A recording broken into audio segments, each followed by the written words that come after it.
Langit sore Kediri menggantung kelabu, seolah menyimpan rindu yang tak tersampaikan.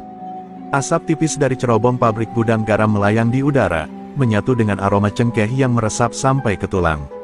Dina, perempuan berparas ayu dengan sorot mata tajam namun teduh, berdiri di teras rumah petak mereka, menanti kedatangan sang suami, Bayu. Di balik kecantikannya yang khas wanita Jawa, tersimpan luka lama yang belum pernah ia ceritakan kepada siapapun, bahkan kepada lelaki yang paling ia cintai. Bayu, sopir truk pengangkut rokok antar provinsi, adalah tipe lelaki sederhana dan tulus. Ia bekerja siang malam, membelah jalanan dari Kediri ke Jakarta, demi menghidupi Dina dan anak semata wayangnya yang telah meninggal 3 tahun lalu karena kecelakaan yang tak pernah mereka ceritakan pada siapapun. Sejak itu, Dina lebih sering diam. Senyumnya kini hanya muncul saat melihat Bayu pulang dalam keadaan selamat. Sore itu, Dina merasakan kegelisahan yang aneh. Angin berhembus kencang, membawa serta bau amis dari arah jalan besar. Ia menggenggam liontin tua berbentuk keris kecil yang tergantung di lehernya, warisan mendiang kakeknya yang seorang dukun sakti. Ia belum pernah memakainya dalam keadaan apapun, tetapi entah mengapa hari itu jarinya terus memainkannya, seperti tubuhnya tahu bahwa badai akan segera datang. Tak lama, suara deru truk tua terdengar memasuki gang. Dina berdiri cepat, wajahnya bersinar sesaat. Namun sinar itu segera meredup ketika ia melihat Bayu turun dari kemudi dengan langkah limbung. Wajahnya lebam, bibirnya pecah, dan kemejanya robek. Dina berlari menghampirinya, menahan amarah yang mendidih di dadanya. Bayu hanya tersenyum getir dan berkata, "Cuma urusan biasa di jalan, Din. Jangan terlalu dipikir." "Biasa," Dina menggertakkan gigi. "Ini bukan yang pertama. Kau pulang babak belur hampir setiap minggu, dan kau masih bilang biasa." Suaranya bergetar. Bayu menunduk, tak sanggup menatap mata istrinya yang kini berkaca-kaca. Ia tahu, Dina bukan wanita lemah, tapi ia ingin melindunginya dari dunia jalanan yang kejam dan penuh bahaya. Ia tak tahu bahwa Dina sendiri menyimpan kekuatan yang jauh lebih berbahaya daripada preman jalanan manapun. Malamnya, Dina duduk seorang diri di dapur, menatap bara api tungku yang meredup. Bayu telah tertidur dengan tubuh penuh luka. Dina membuka kembali liontin kecilnya, menatap keris mungil itu dalam-dalam. Ingatannya melayang pada suara kakeknya yang berkata, "Ilmu rawa rontek bukan untuk mainan, Dina. Ia bukan berkah, tapi kutukan. Sekali kau hidup dengan darah, kau tak akan tenang meski dunia mengakui kebaikanmu." Matanya menajam. Ia tahu, jika ia diam terus, maka luka Bayu akan terus berulang. Ia sudah kehilangan anaknya karena ketidakadilan dunia, dan ia tidak akan kehilangan suaminya. Biar darah kembali mengalir, biar ia jadi legenda yang dibenci sekaligus ditakuti. Jika kekuatan rawa rontek harus bangkit demi melindungi cinta sejatinya, maka biarlah tubuhnya menjadi kuburan pertama bagi para pemalak laknat itu. Dina berdiri, menatap bulan separuh yang mulai naik di langit. Ia tahu, malam ini bukan malam biasa. Dan untuk pertama kalinya sejak bertahun-tahun, darah dalam tubuhnya mulai mendidih. Aroma cengkeh yang dulu menenangkan kini terasa seperti bau mesiu. Perempuan itu tahu, perjalanan balas dendamnya baru saja dimulai. Fajar menggeliat perlahan, menyibakkan kabut yang menggantung di ladang tembakau. Suara kokok ayam menyatu dengan dengung truk-truk yang mulai berderu keluar dari garasi pabrik gudang garam. Dina menyiapkan bekal sederhana untuk Bayu pagi itu, tangannya cekatan tapi wajahnya kosong, seolah pikirannya terbang jauh. Bekas luka di pipi Bayu belum kering, tapi lelaki itu bersikeras tetap berangkat. Dina hanya diam, namun dalam diamnya, telah ada keputusan yang tak bisa dibatalkan. Di ujung halaman, sebelum Bayu naik ke truk, Dina menyelipkan sesuatu ke saku bajunya, jimat berbentuk gelang hitam yang terbuat dari rambut anyaman dan kain kafan tua. "Pakailah ini, jangan dilepas, meskipun kau tak percaya. Aku hanya ingin kau pulang utuh." Bayu tersenyum heran, tapi tak banyak bertanya. Ia tahu, dalam dunia Dina, ada hal-hal yang tak selalu masuk akal, namun selalu penuh makna. Sementara Bayu memulai perjalanan menuju perbatasan Jawa Tengah, Dina mulai bergerak dalam senyap. Ia mengenakan pakaian hitam longgar dan selendang merah darah yang dulu hanya ia kenakan saat leluhur memanggilnya dalam mimpi. Ia pergi ke pasar tua di lereng Gunung Wilis, tempat para pemilik ilmu lama biasa berkumpul dalam diam. Tak banyak yang mengenali wajahnya kini, terlalu banyak tahun telah berlalu sejak Dina kecil, cucu Mbah Saka, menghilang dari lingkaran mereka. Di tempat lain, Bayu berhenti di sebuah warung kecil di tepi hutan, perbatasan antara Nganjuk dan Sragen. Warung itu tampak sepi, namun begitu ia masuk, 3 lelaki berjaket kulit menyusul dari belakang. Mereka bukan orang asing, Bayu mengenali mereka sebagai pemalak yang sama yang menghajarnya minggu lalu. "Bawa apa hari ini, Pak Sopir?" "Gudang garam super, atau kretek istimewa buat kita." Salah satu dari mereka menamparkan punggung Bayu, tertawa kasar. Bayu menggertakkan gigi, mencoba bersabar, tapi tubuhnya mulai bergetar karena amarah yang ia tekan terlalu lama. Namun hari itu berbeda. Saat salah satu preman merogoh ke dalam truk untuk mengambil beberapa slop rokok, tangan mereka tersentak mundur. Entah dari mana datangnya, ular hitam sebesar lengan Bayu melingkar di jok truk. Preman itu menjerit, terjatuh ke tanah. Bayu terperanjat, dia tak tahu dari mana ular itu datang. Tapi yang membuat bulu kuduknya berdiri bukan ular itu, melainkan bisikan yang seolah datang dari dalam kepalanya, "Aku bersamamu, Bayu. Jangan takut." Sementara itu, Dina duduk bersila di bawah pohon beringin tua di pasar tua. Di hadapannya, sebuah kendi tanah liat berisi air dari sungai berantas bergetar sendiri. Ia mulai membaca mantra kuno, ajian rawa rontek yang tak hanya menghidupkan tubuh setelah mati, tapi juga membelah ruh dari tubuhnya, memungkinkan ia melindungi orang yang ia cintai dari kejauhan. Mantranya terputus sejenak saat ia merasakan sesuatu, seolah ruhnya baru saja menyentuh bahu suaminya yang gemetar di perbatasan jalan. Para preman lari terbirit-birit meninggalkan Bayu dan truknya. Ia terduduk lemas di aspal, jantungnya berdegup tak karuan. Ia tak melihat siapapun, tapi udara di sekitarnya terasa berat, seperti ada sesuatu yang tak terlihat berdiri di sampingnya. Ia memandangi gelang hitam yang diberikan Dina pagi tadi, gelang itu kini terasa hangat, seolah menyimpan nyawa lain di dalamnya. Bayu tak tahu apa yang sebenarnya terjadi, tapi untuk pertama kalinya ia merasa aman, dan juga takut. Dan di kejauhan, dari atas bukit kecil di balik jalan raya, seorang perempuan berselendang merah berdiri dalam diam. Matanya tajam menatap jalanan panjang di bawahnya. Ia belum selesai, ini baru permulaan. Dina tahu, musuh mereka bukan hanya para preman jalanan, tapi juga kekuatan gelap yang mengendalikan mereka dari bayang-bayang. Dan untuk melindungi cinta sejatinya, ia siap bertarung, meski harus hidup dan mati berkali-kali. Bayu tiba di rumah saat matahari nyaris tenggelam, tubuhnya lesu seperti telah menempuh ribuan kilometer, meski perjalanan hari itu lebih pendek dari biasanya. Dina menyambut di depan pintu, namun kali ini bukan dengan senyum manis atau kata lembut. Matanya menyorot tajam, seperti tengah menatap medan perang. Bayu hanya bisa membalas dengan senyum letih, senyum yang menyimpan sesuatu yang tak bisa diucapkan. Ketika Dina membuka pintu, dan membiarkan Bayu masuk, ia baru melihat jelas luka lebam di bawah mata suaminya. Meski tak separah pekan lalu, luka itu cukup untuk membakar darahnya. Dina memaksa Bayu duduk di bangku dapur, mencuci wajahnya dengan air hangat yang sudah ia siapkan. Tangannya lembut, tapi tatapannya menusuk. "Kau tak akan cerita, kan? Sama seperti kemarin, dan minggu sebelumnya lagi." Bayu terdiam, memejamkan mata. "Din, aku bukan pengecut. Tapi kalau aku lawan mereka, mereka bisa datang ke rumah. Membunuhmu, membakar hidup-hidup tempat ini. Aku tahu siapa mereka, Din. Mereka bukan preman biasa, mereka punya backing." Polisi pun tutup mata, suaranya serak, seperti pasir yang tergesek logam. Dina menggigit bibirnya, menahan amarah yang menggelegak dalam dada. Ia tahu Bayu berkata jujur. Dunia ini memang tak selalu berpihak pada kebenaran. Namun ada satu hal yang Bayu tak tahu, Dina bukan perempuan biasa. Ia bukan hanya istri yang bisa menangis di pelukan suaminya. Di dalam dirinya mengalir ajian rawa rontek, ilmu dari zaman Majapahit yang diwariskan turun-temurun melalui darah leluhurnya. Ia pernah mencoba melupakan semua itu, hidup normal, menjadi istri yang baik.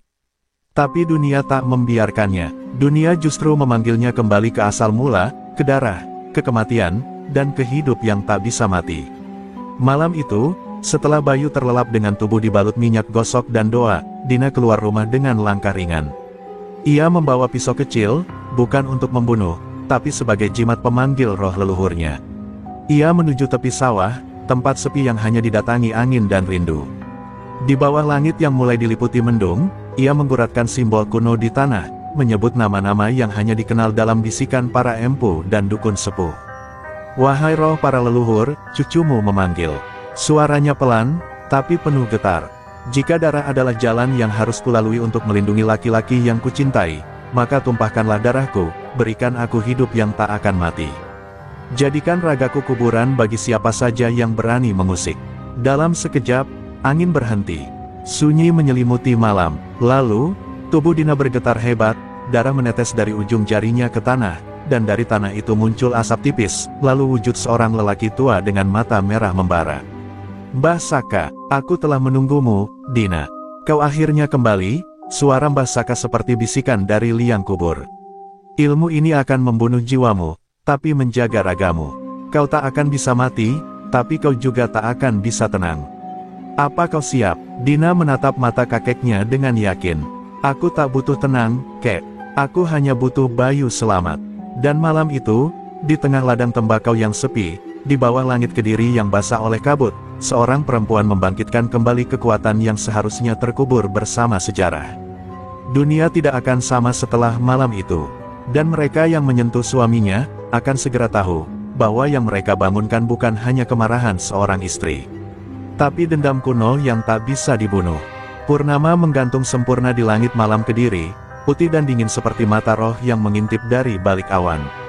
Dina berdiri di tepi pematang sawah, tubuhnya tenang meski jiwanya telah berkobar oleh ajian rawa rontek yang telah bangkit dalam darahnya. Wajahnya tetap cantik, namun kini memancarkan aura yang tak lagi manusia sepenuhnya. Ada kekosongan di matanya, seperti seseorang yang telah menguburkan jiwanya demi satu tujuan, membalas. Di dalam rumah, Bayu terbangun dari tidurnya karena mimpi buruk. Ia bermimpi melihat Dina berjalan di tengah ladang tembakau sambil membawa keris berdarah. Suara tangis terdengar dari kejauhan, bercampur dengan suara gong tua dan mantra kuno yang tak ia mengerti. Tubuhnya berkeringat dingin, dan ketika ia menoleh, ia menyadari. Ranjang di sampingnya kosong. Dina tidak di rumah, dan firasatnya buruk. Sementara itu, Dina menyusuri jalanan kampung menuju warung remang-remang di luar batas kota, tempat di mana para preman biasa berkumpul, tempat di mana rencana pemalakan ditentukan seperti dagangan di pasar gelap. Ia berjalan sendiri, tanpa takut, hanya berselimut selendang merah yang berkibar seperti nyala api di punggungnya. Setiap langkahnya memantulkan bayangan di aspal, tapi tak satu pun anjing menggonggong. Bahkan hewan pun tahu, ada kematian yang sedang berjalan malam itu. Di depan warung, 4 preman berjaga sambil tertawa dan merokok, tak sadar bahwa ajal mereka tengah melangkah pelan ke arah mereka.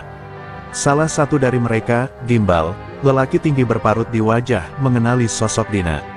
Ia bersiul genit. Walah, cantik juga istri sopir rokok ini. Malam-malam nyari siapa, Mbak? Katanya sambil tertawa bersama teman-temannya. Dina berhenti, menatap mereka tanpa senyum. Lalu dengan suara tenang, ia berkata, aku datang mencari pemilik luka di wajah suamiku. Tawa mereka seketika mereda, tatapan mereka berubah curiga. Gimbal maju satu langkah. Kau istri Bayu? Heh, jangan macam-macam di sini. Kami cuma ngambil jatah jalan. Biar truk kalian aman. Ia mendekat, tangannya siap menamparkan, tapi sebelum sempat menyentuh wajah Dina, tubuhnya terhempas sendiri ke tanah seperti disambar petir. Darah muncrat dari hidung dan telinganya. 2 temannya langsung berlari, tapi langkah mereka seperti ditahan angin, tubuh mereka tak bisa bergerak, seperti tertancap ke bumi oleh kekuatan tak terlihat. Dina melangkah pelan ke arah mereka. Selendangnya berkibar, namun wajahnya tetap tenang, tanpa amarah, tanpa ampun. Kalian tidak paham, ini bukan tentang jatah. Ini tentang harga diri, dan kalian telah merobeknya. Ia meludahkan mantra dalam bahasa tua, dan seketika Gimbal meraung, tubuhnya menggeliat, kulitnya seolah terbakar dari dalam. Ia tak akan mati malam itu, karena ajian rawa rontek bukan tentang membunuh cepat. Ini tentang membuat mereka tahu, ada batas yang tidak boleh dilanggar. Dari kejauhan, seorang lelaki tua dengan sorban hitam memperhatikan. Ia mengenal apa yang ia lihat, selendang merah, mata kosong, dan tubuh yang tetap berdiri meski ruh telah diikat oleh janji leluhur. Rawa rontek telah bangkit kembali, bisiknya pelan, sebelum menghilang ke dalam gelap. Dunia gaib akan segera bergerak.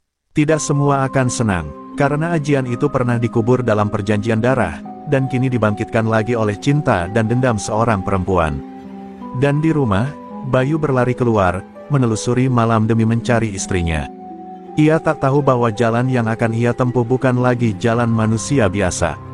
Ia akan segera tahu, perempuan yang ia nikahi bukan hanya istri sopir truk, tapi penjaga batas antara dunia hidup dan mati. Langkah Bayu menyusuri jalanan desa seperti orang kesetanan. Ia tak peduli bahwa malam semakin pekat dan angin membawa bisikan aneh dari arah persawahan. Setiap warung yang ia lewati ia pandangi dengan cemas, berharap menemukan sosok istrinya yang lenyap tanpa jejak. Tapi tak satu pun memberi petunjuk. Bayu tak tahu bahwa di salah satu warung remang-remang di luar kota, darah telah tumpah di atas aspal. Warung itu kini sunyi, lampunya masih menyala, tapi tak ada lagi tawa, tak ada lagi suara musik dangdut dari radio tua. 3 preman terkapar di tanah, 2 pingsan dengan tubuh membeku karena takut, dan 1 tergeletak dengan mata terbuka namun tak mampu bicara, gimbal. Lidahnya keluh, jiwanya terguncang oleh ketakutan yang tak bisa dijelaskan. Dina berdiri di tengah mereka, tubuhnya perlahan melemah setelah melontarkan ajian rawa rontek secara penuh. Meski raganya tak bisa mati, setiap kali ia menggunakannya, bagian dari jiwanya terkikis perlahan. Dina terhuyung keluar dari warung. Langkahnya berat, peluh dingin membasahi tengkuknya. Ia tahu ini baru awal. Preman jalanan itu hanya pion. Ada kekuatan yang lebih besar di balik mereka, kekuatan yang selama ini bersembunyi di balik seragam, kekuasaan, dan uang haram. Ia belum bisa kembali ke rumah. Ia harus menyelesaikannya, sebelum Bayu kembali jadi korban. Tapi di saat tubuhnya hampir roboh, suara langkah kaki terdengar dari ujung jalan. Dina menoleh, matanya membesar. Bayu, lelaki itu berlari menghampirinya, wajahnya dipenuhi cemas dan tak percaya. Dina, teriaknya. Ia memeluk tubuh istrinya yang hampir ambruk, dan untuk sesaat dunia terasa berhenti. Tapi begitu Bayu melihat ke belakang, ke tubuh-tubuh yang berserakan di tanah dan warung yang porak-poranda, dadanya dipenuhi pertanyaan yang tak berani ia ucapkan. "Apa yang kau lakukan?" Dina tak menjawab, ia hanya menatap mata suaminya, lalu berbisik, "Maafkan aku, Mas, aku ingin melindungimu. Tapi caraku, mungkin bukan cara yang bisa kau pahami." Bayu menggeleng perlahan, menggenggam tangan istrinya. "Aku tak peduli caranya, Din. Aku hanya takut kehilanganmu." Ucapan itu membuat air mata Dina jatuh untuk pertama kalinya malam itu, air mata seorang istri, bukan pendekar tak terkalahkan. Namun kebersamaan mereka tak berlangsung lama. Dari kejauhan, suara deru motor dan mobil terdengar semakin dekat. Lampu-lampu terang menembus gelap malam. Dina langsung tahu, ini bukan polisi biasa. Ini kelompok bayangan, preman-preman bersenjata yang disokong oleh kekuatan hitam, dikerahkan untuk membungkam siapapun yang menentang alur pemalakan dan perdagangan barang ilegal yang melibatkan banyak pihak, termasuk elit lokal. Bayu mencoba membawa Dina pergi, tapi perempuan itu berdiri tegak kembali. Ia melepaskan tangannya dari genggaman Bayu. "Mas, kau harus pulang. Ini bukan lagi urusanmu. Mereka datang untukku, bukan untukmu. Jika kau tetap di sini, kau hanya akan jadi alasan aku gagal." Tapi Bayu menolak. "Kau istriku, Din. Kalau kau berperang, aku pun ikut. Hidup atau mati, aku tetap bersamamu." Dan ketika lampu kendaraan itu semakin dekat, Dina menarik selendang merahnya, mengikatnya erat di pinggang. Malam itu, di atas aspal yang belum kering dari darah, mereka berdiri berdua. Seorang sopir truk dan istrinya yang tak bisa mati, bersiap menghadapi kekuatan gelap yang telah terlalu lama menguasai jalanan. Dan langit malam seakan ikut bergetar, menanti darah berikutnya menodai bumi. Suara deru kendaraan berhenti di ujung jalan, debu membumbung tinggi saat belasan pria bertubuh kekar turun dari mobil bak terbuka. Mereka semua mengenakan jaket kulit hitam dengan emblem tengkorak menyeringai di punggungnya. Di tengah mereka, seorang pria tinggi dengan sorban putih dan tongkat kayu berukir naga turun dari mobil hitam mewah. Wajahnya dingin, dengan mata setajam pisau yang tak mengenal rasa. Dialah Ki Dharma Wangsa, penguasa bayangan di balik jaringan preman jalanan, pemilik kekuatan ilmu hitam yang diwarisi dari aliran sesat kuno. Dina menatapnya dengan dingin. Ia tahu nama itu. Ki Dharma Wangsa bukan hanya pemalak, ia adalah pengendali jalur ilegal dari Surabaya hingga ke Kediri. Tembakau gelap, rokok selundupan, bahkan pengiriman senjata. Dan kini, ia datang sendiri, bukan hanya mengirim anak buah. Itu artinya Dina telah mengguncang jantung kekuasaan bawah tanah yang selama ini tak tersentuh hukum. Bayu berdiri di samping istrinya, meski tangannya gemetar. Ia tahu mereka kalah jumlah, tapi hatinya tak bisa meninggalkan Dina. "Kau mundur, Mas. Mereka bukan manusia biasa," bisik Dina. Bayu menoleh dengan lirih, "Kalau kau tetap di sini, aku juga tetap di sini. Kalau kita mati berdua." Ki Darmawangsa melangkah maju, suaranya tenang namun menggetarkan udara. "Aku sudah dengar tentangmu, perempuan selendang merah.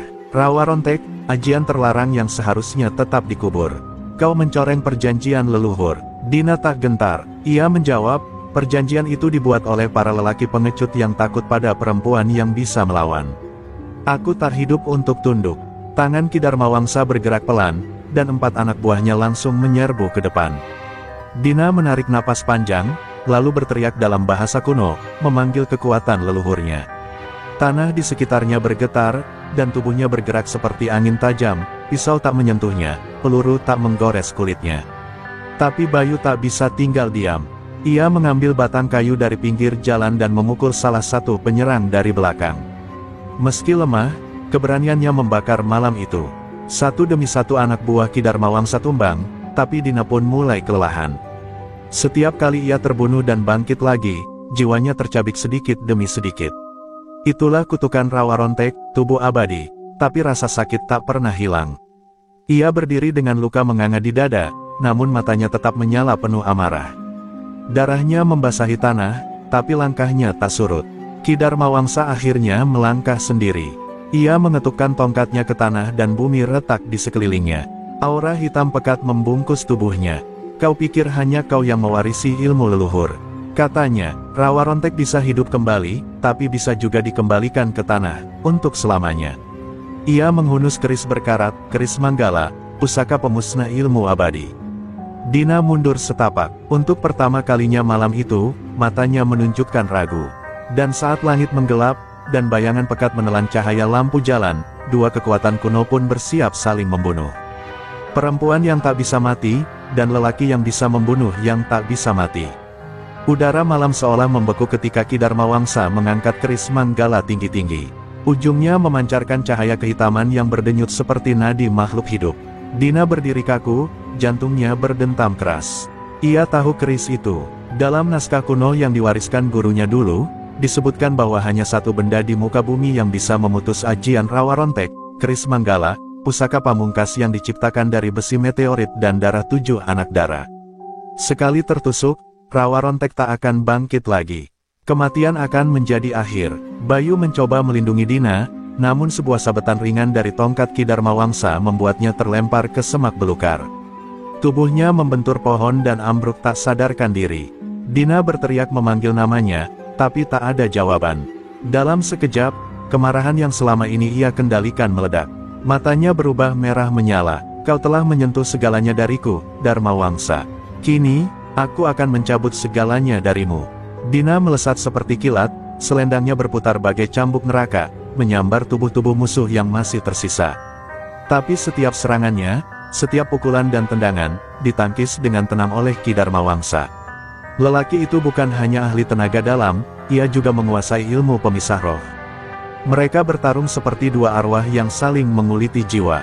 Langit bergemuruh, petir menyambar sawah, alam pun seperti tahu, malam ini salah satu dari mereka harus musnah. Tiba-tiba, gerakan Dina melambat. Rasa sakit dari kematian kehidupan yang berulang mulai melumpuhkan otot-ototnya. Ia tahu tubuhnya tak bisa mati, tapi juga tak bisa sembuh sepenuhnya. Dan saat Ki Darmawangsa menusukkan keris Manggala ke arah jantungnya, segalanya terasa berhenti. Namun dalam sepersekian detik, sebuah bayangan muncul, Bayu. Entah dari mana kekuatannya datang, ia berdiri di antara keduanya dan menahan tusukan keris dengan tubuhnya sendiri. Darah Bayu memancar deras. Dina menjerit, menangkap tubuh suaminya sebelum jatuh. "Mas, kenapa?" Bayu tersenyum, lemah, tangannya menyentuh wajah istrinya. "Karena aku lebih takut hidup tanpamu, daripada mati bersamamu." Tangannya yang berdarah menggenggam tangan Dina erat-erat.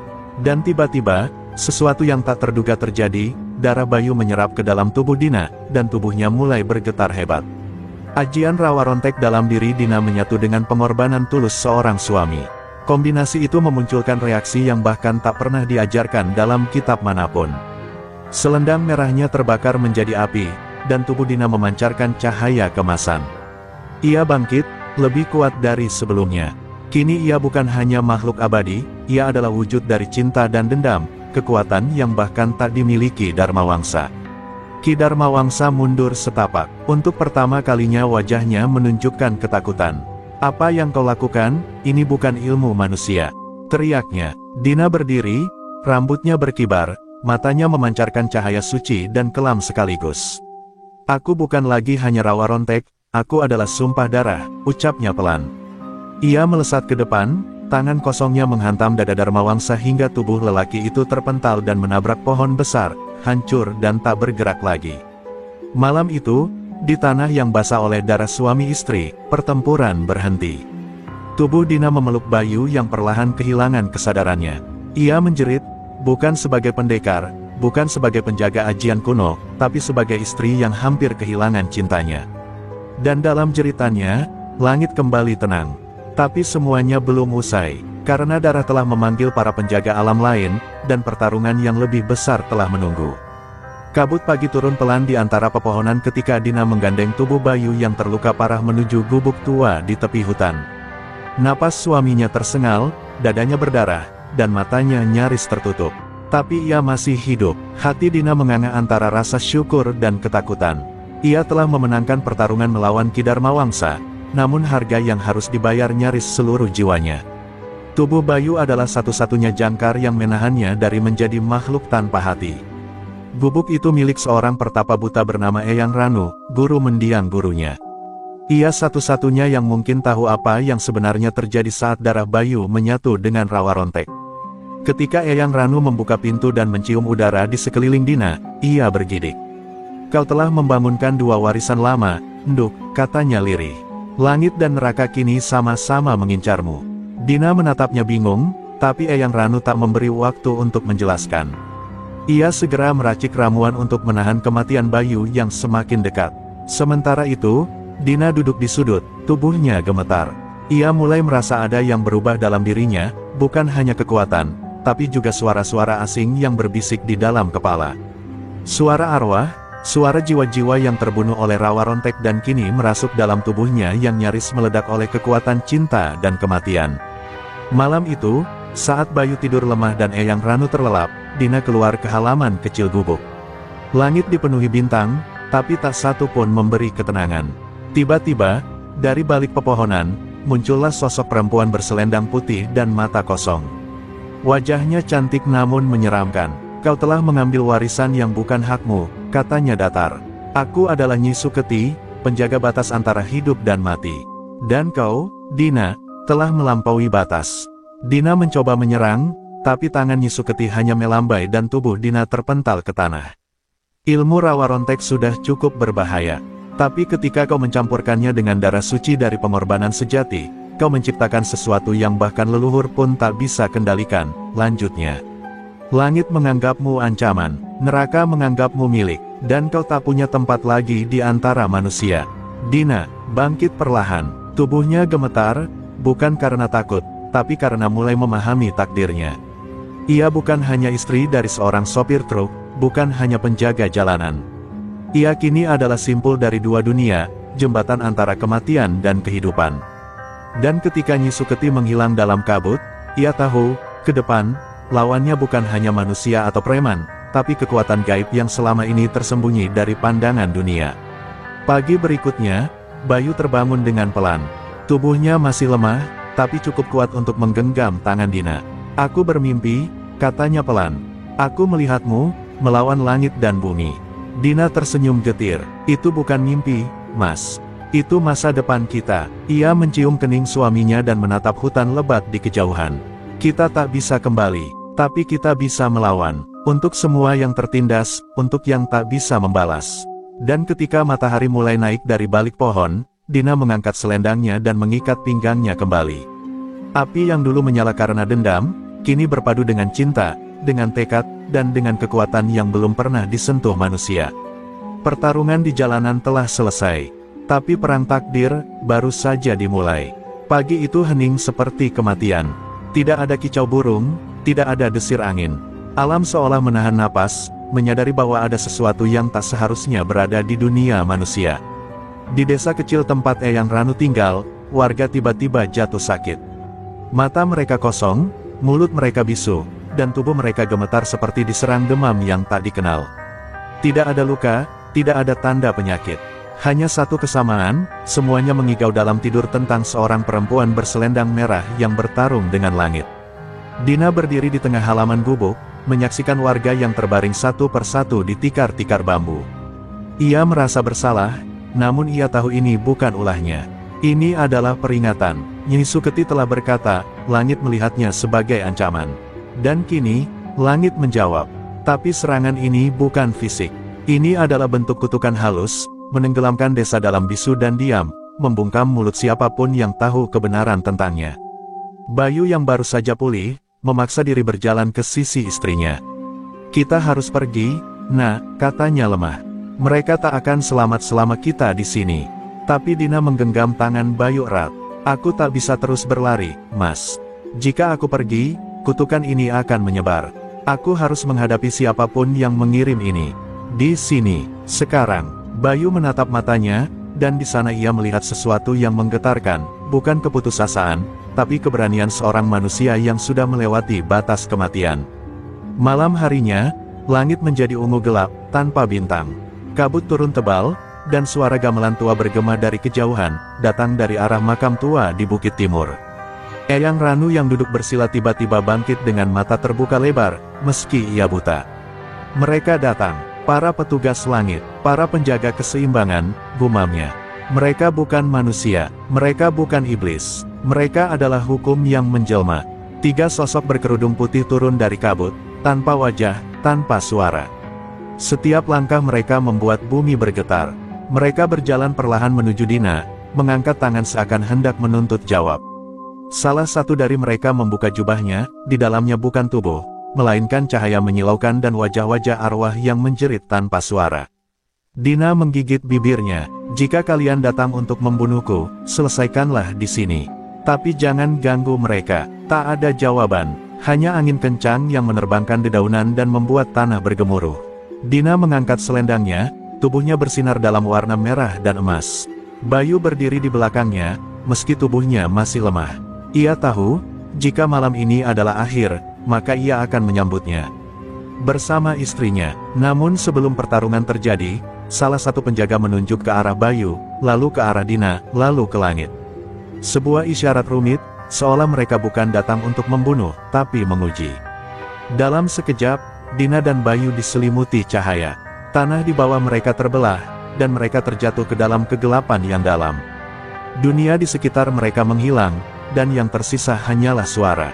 Suara masa lalu, suara dari kehidupan lama, suara dari leluhur yang terlupakan. Dina terdiam, tubuhnya melayang di antara cahaya dan bayangan. Ia mendengar suara ibunya yang lama meninggal, suara gurunya, dan suara anak kecil yang belum pernah ia kenal. Kau adalah warisan yang tak ditulis. Pilihanmu akan menentukan nasib 2 dunia. Dan ketika mereka terbangun, mereka tidak lagi berada di bumi. Di depan mereka, terbentang padang tanpa batas, dengan langit yang tak memiliki matahari. Disinilah mereka diuji. Disinilah, kata Eyang Ranu, para pemilik ilmu terlarang akan diuji apakah layak menjadi penjaga, atau musnah sebagai ancaman. Dina membuka matanya perlahan. Udara di tempat itu dingin, namun tak menusuk kulit, dingin yang berasal dari kehampaan. Di sekelilingnya terbentang padang luas berwarna kelabu. Tidak ada pohon, tidak ada suara, tidak ada bayangan. Bahkan matahari pun absen. Langit di atasnya hanyalah kabut bergulung yang tak pernah diam. Bayu berdiri di sampingnya, wajahnya tegang namun tabah. Mereka tak tahu di mana mereka berada, tapi hati mereka tahu, ini bukan dunia. Langkah pertama di tanah itu terasa ringan, seolah tubuh mereka kehilangan berat. Tapi setiap langkah juga memunculkan gema dalam batin, suara-suara masa lalu. Dina mendengar jeritan para preman yang pernah ia bunuh. Ia mendengar suara tangis istri-istri mereka, anak-anak mereka. Ia mendengar suara darah, suara dendam yang tak pernah ia pikirkan. Dan di tengah semua itu, suara lembut ibunya yang sudah lama mati, memanggil dengan kasih, bukan menghakimi. Tiba-tiba, dari kabut di kejauhan, muncullah sebuah gerbang besar terbuat dari tulang dan akar-akar menyala. Di atas gerbang tertulis dalam huruf kuno, gerbang ujian warisan. Saat mereka melangkah mendekat, tanah di depan mereka berubah menjadi cermin besar. Di sana, Dina melihat dirinya, tapi bukan ia yang sekarang. Ia melihat dirinya sebagai gadis remaja yang polos, tertawa di ladang tembakau, duduk menunggu Bayu pulang dari narik truk gudang garam. Dan dalam sekejap, bayangan itu berubah, menjadi dirinya yang membunuh tanpa ampun, dengan darah di tangan dan mata kosong. "Ini tempat ujian jiwa," bisik Bayu, menggenggam tangan istrinya. "Mereka tidak menilaimu dari kekuatan, tapi dari kebenaran di balik jiwamu." Dina menunduk, hatinya seperti ditelanjangi. Ilmu rawa rontek selama ini memberinya kekuatan untuk membalas, untuk bertahan. Tapi apakah semua kematiannya benar? Ataukah ia telah menjadi pengejauhan tahan dendam yang melampaui keadilan? Dari balik gerbang, muncul seorang lelaki tua berpakaian seperti resi, namun matanya kosong seperti arwah. Ia menunjuk Dina dan berkata, "Kau akan diuji oleh 3 wujud, dendam, cinta, dan ketakutanmu sendiri. Lolos dari mereka, maka kau bukan hanya pemilik rawa rontek. Kau adalah penyeimbang." Tanpa menunggu jawaban, gerbang terbuka, dan Dina diserap ke dalam cahaya menyilaukan. Bayu berusaha mengejar, tapi tak bisa. Ia terlempar keluar, tertinggal di padang kelabu, menjerit memanggil nama istrinya. Dina terbangun dalam dunia yang berbeda lagi, desa tempat ia dibesarkan, tapi dalam kondisi terbakar. Orang-orang yang pernah ia kenal menangis, terluka, dan meludah ke arahnya. "Kau pembawa kutuk," teriak mereka. Dari antara kerumunan, muncul sosok perempuan kecil, dirinya sendiri waktu kecil, dengan mata basah. "Mengapa kita harus jadi seperti ini? Mengapa membunuh jadi jawabannya?" Dina terduduk, menggenggam kepalanya. Ia ingin menjawab, tapi lidahnya keluh. Inilah wujud dendam, bukan pada orang lain, tapi pada dirinya sendiri. Langit mulai retak, suara dentuman menggema seperti guntur. Dina mengangkat wajahnya, dan untuk pertama kalinya, ia menangis. Bukan karena takut, tapi karena sadar, kekuatan sejati bukanlah yang membuatmu tak bisa mati, tapi yang membuatmu berani menghadapi siapa dirimu sebenarnya. Ia bangkit perlahan, menatap bayangan kecil dirinya, lalu memeluknya. "Maafkan aku, tapi aku ingin berubah. Aku ingin menjadi sesuatu yang lebih dari dendam." Dan saat itu, langit yang kelabu perlahan memudar menjadi biru pucat. Gerbang lain terbuka di depannya. Ujian pertama selesai, tapi 2 wujud lainnya masih menanti. Dan Dina tahu, ujian paling berat bukanlah melawan makhluk gaib, tapi melawan cinta, dan ketakutan paling dalam yang belum pernah ia akui. Dina berdiri di sebuah taman yang tampak sunyi, dikelilingi bunga-bunga yang layu meski angin bertiup lembut. Di depannya, Bayu muncul, tapi wajahnya berubah-ubah, kadang hangat dan penuh kasih, kadang dingin dan jauh. Dina merasakan hati dan pikirannya seperti ditarik kedua arah yang saling bertolak belakang. Bayu yang ia kenal bukan hanya suami, tapi juga cermin dari luka dan harapannya. "Kenapa kau tinggalkan aku sendiri?" Suara Bayu yang penuh luka menggema di seluruh taman. Dina menunduk, air matanya mulai tumpah. "Aku tak pernah ingin kau terluka, tapi aku juga tak ingin kehilangan diriku," bisiknya.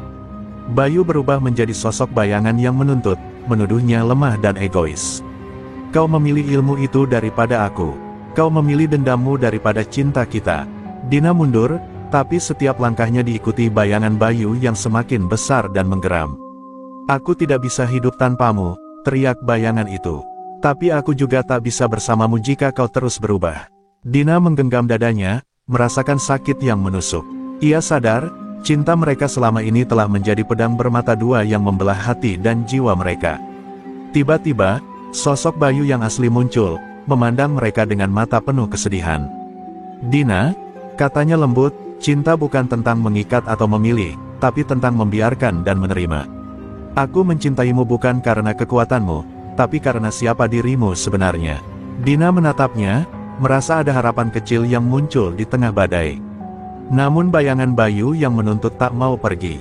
Ia menantang, memaksa Dina untuk memilih, antara cinta yang penuh luka atau kekuatan yang membebaskan. Dina terjatuh di tanah, merasakan pertempuran batin yang mengoyak tubuh dan jiwanya. Ia berteriak dalam hati, "Apakah aku harus kehilangan semuanya agar bisa menemukan kedamaian?" Dalam keheningan itu, ia mengangkat selendangnya perlahan. Api kecil menyala di ujungnya, bukan sebagai simbol dendam, tapi harapan. Dina berdiri kembali, menatap kedua sosok itu. Aku memilih cinta yang menerima aku apa adanya. Tapi aku juga tidak akan melepaskan kekuatan yang membuatku bertahan. Aku akan belajar untuk hidup dengan keduanya. Suaranya tegas, namun penuh kerendahan hati. Bayangan Bayu menghilang perlahan, membawa serta rasa sakit yang menghantui. Bayu asli mendekat, merangkul Dina dengan hangat. Di balik pelukan itu, Dina merasakan sebuah janji baru, bahwa cinta dan kekuatan bisa hidup berdampingan, bukan saling menghabisi.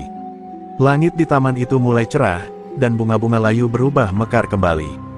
Tapi di sudut taman, sebuah bayangan gelap mengamati mereka dengan mata penuh dendam. Suatu ancaman baru telah bangkit, menunggu saatnya untuk menyerang ketika Dina dan Bayu paling rapuh. Pertarungan batin mungkin telah usai, tapi perang luar masih jauh dari selesai.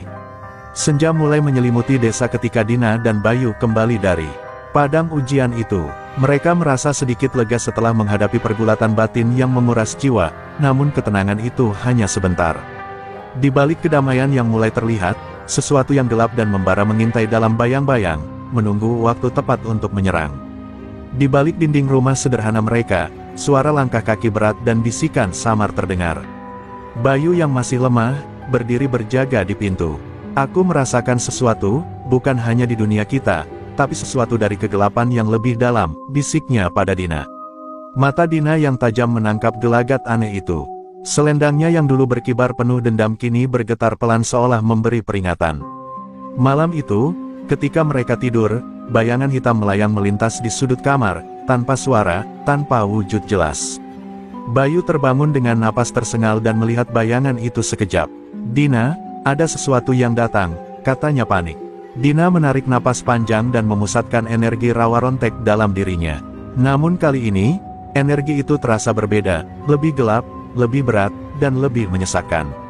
Keesokan harinya, desa mulai dirundung ketakutan. Orang-orang kehilangan barang, ternak mati mendadak, dan suara jeritan aneh terdengar dari hutan.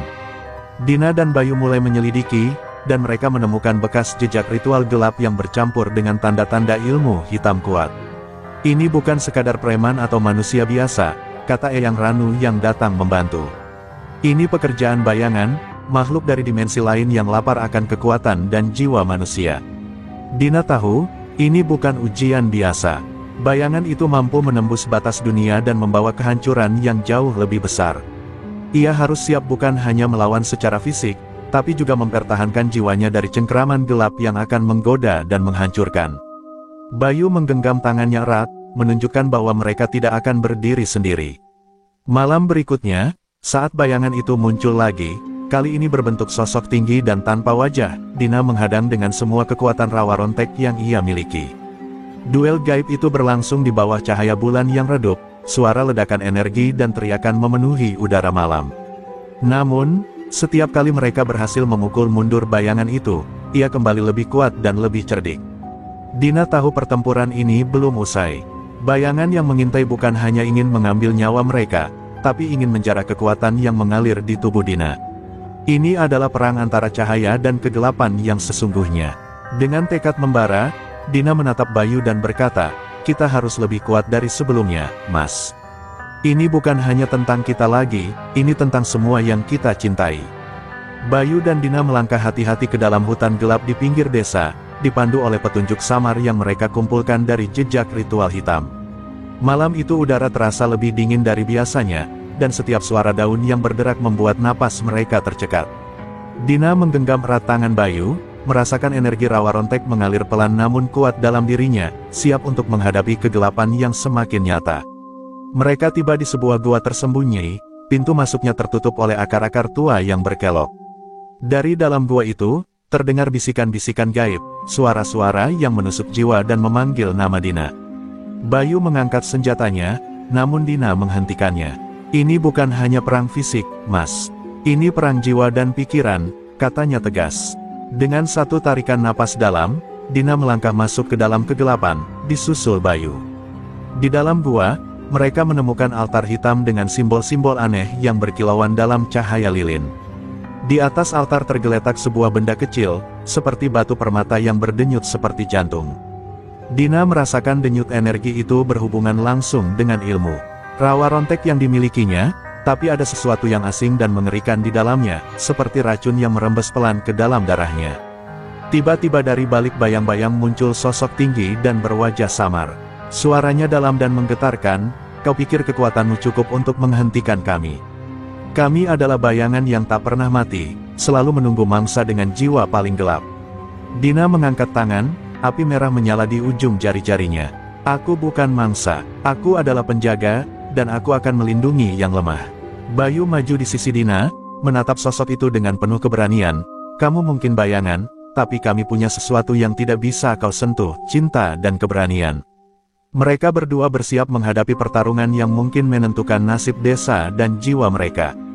Namun, sosok itu hanya tertawa dingin, lalu menghilang dalam asap hitam, meninggalkan gema ancaman yang membekas di udara. Dalam keheningan gua, Dina merasakan sesuatu berubah dalam dirinya. Batu permata itu mulai menyatu dengan kulitnya, dan energi rawa rontek terasa lebih kuat, tapi juga lebih berat. "Ini bukan hadiah, tapi kutukan," gumamnya pelan. "Jika aku ingin menang, aku harus menguasainya, bukan membiarkannya menguasai aku." Bayu merangkul Dina, "Kita jalani ini bersama, Nah. Kekuatanmu bukan hanya untuk melawan kegelapan di luar, tapi juga yang di dalam diri kita sendiri."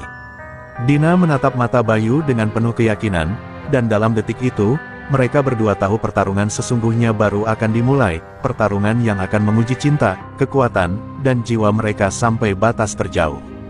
Langit mulai memerah, menyisakan bayangan panjang yang merayap pelan ke setiap sudut desa. Dina dan Bayu tahu waktu mereka tidak banyak. Batu permata yang menyatu dengan tubuh Dina semakin memancarkan energi gelap yang berbisik terus-menerus, menggoda kekuatan rawa rontek di dalam dirinya untuk menyerah pada kegelapan. Setiap detik yang berlalu seperti tarikan napas terakhir sebelum badai menerjang. Dina duduk termenung di depan altar tua di rumah mereka, memandang ke dalam api kecil yang berkobar. Ia tahu satu-satunya cara menghilangkan kutukan itu adalah dengan pengorbanan besar, mengorbankan sesuatu yang paling berharga dalam hidupnya. Bayu datang membawa secangkir air hangat, duduk di sampingnya, dan menggenggam tangan istrinya dengan lembut. "Apapun yang terjadi, aku akan tetap di sisimu," ucapnya penuh keyakinan. Tiba-tiba terdengar dentuman keras dari luar rumah. Preman-preman yang dulu memalak Bayu muncul kembali, kali ini dipimpin oleh sosok bayangan gelap yang jauh lebih kuat dari sebelumnya. Mereka datang bukan hanya untuk menuntut uang, tapi untuk merebut kekuatan yang kini mengalir dalam tubuh Dina. Bayu berdiri, melindungi Dina dengan sekuat tenaga, tapi jumlah musuh yang datang terlalu banyak. Dalam keputusasaan itu, Dina berdiri dan memusatkan seluruh energi rawa ronteknya. Batu permata di kulitnya menyala merah menyala, dan aura gelap melingkupi tubuhnya seperti mahkota iblis. "Jika aku harus mengorbankan segalanya untuk melindungimu, aku akan melakukannya," katanya dengan suara serak namun tegas. Dengan satu gerakan tangan, ia melepaskan gelombang energi yang menggulung seperti badai api, menghalau musuh-musuhnya. Bayu terperangah melihat kekuatan istrinya yang luar biasa sekaligus menakutkan. Namun di balik ledakan energi itu, Dina merasakan sesuatu dalam dirinya mulai terkoyak. Setiap kali energi gelap itu keluar, separuh jiwanya seolah ikut terkikis. "Nah, jangan terlalu jauh," Bayu berteriak, mencoba menariknya kembali ke dunia nyata. Namun Dina sudah terlambat. Dalam sekejap, energi itu berubah menjadi pusaran gelap yang menelan dirinya sendiri. Bayu terjatuh terpukul, menyaksikan istrinya hilang dalam kegelapan yang semakin pekat. Tapi sebelum lenyap, Dina menatap Bayu dengan mata penuh cinta dan mengatakan, "Jangan menyerah, Mas, aku masih di sini, di dalam hatimu." Desa kembali sunyi. Senja berganti malam, dan Bayu duduk termenung di ambang pintu, memeluk rasa kehilangan yang tak terucapkan. Ia tahu perjuangan Dina belum berakhir, dan ia harus menemukan cara untuk membawa istrinya kembali dari gelap sebelum semuanya terlambat. Dalam hati, ia berjanji, "Aku akan menyelamatkanmu, Nah." Sampai nafas terakhirku. Bayu berdiri di tengah gelapnya hutan malam, hawa dingin merayap ke tulang-tulangnya. Ia membawa hanya secarik kertas usang berisi mantra kuno dan sebuah keris kecil peninggalan keluarganya.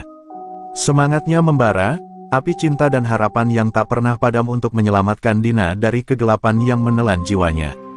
Dalam sunyinya malam, ia berbisik, "Nah, aku datang untuk membawamu pulang."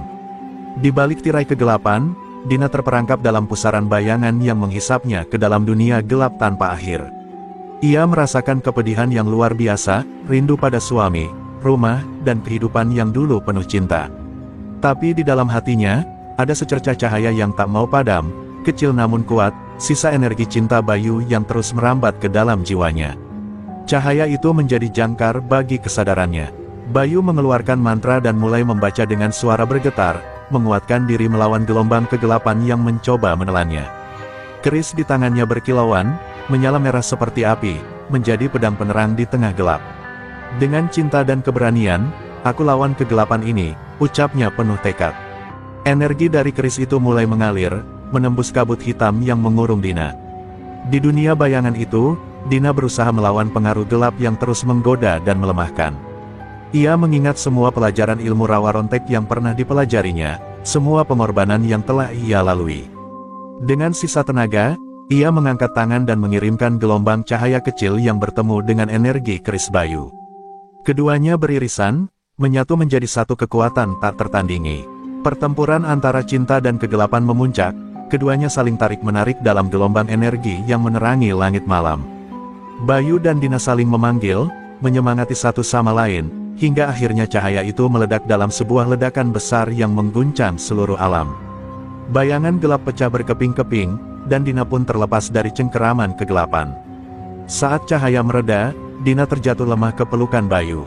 Matanya basah oleh air mata kebahagiaan dan kelelahan. "Mas, aku kembali," bisiknya.